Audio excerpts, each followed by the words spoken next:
Good evening everyone. Ipakita lang natin yung ginagawa nating unit para sa ating buyer from special buyer from Rojas City Copies.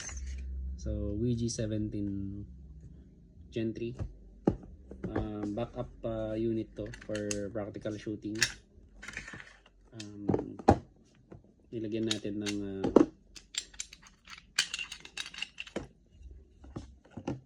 4 UAD hop rubber, TTI chamber, and 9 unicorn 6.01 inner barrel. So yung result is ganyan yung air seal niya. Yan yung air seal niya. Ayan.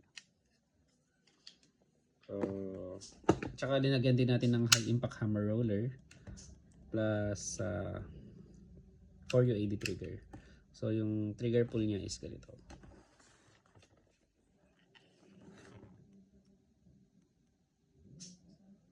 Yan. So yun yung trigger pull niya. Malambot siya. Of course, may ginawa tayong modification sa hammer set. Tsaka nag-adjust din tayo sa ang tawag dito, sa may trigger. So mga nangyayari para kung nawawala sa ako na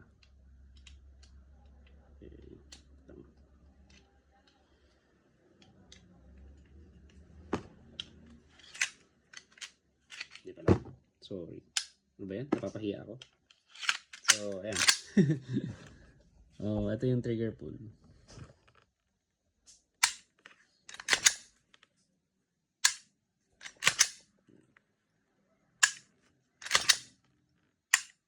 Yan. So, yun lang. Testing natin. Muna natin lagyan ng bala. 2, 3, 4, 5, 6, 7, 8, 9. Siyempre, walang bala. Kaya, ibababa natin ito. So, yun. Yun lang. Thank you very much and good evening. WG17 Gen 3 with 4 UAD trigger, hop rubber, TTI chamber, unicorn inner barrel, and high impact hammer roller with minor modification. Thank you very much.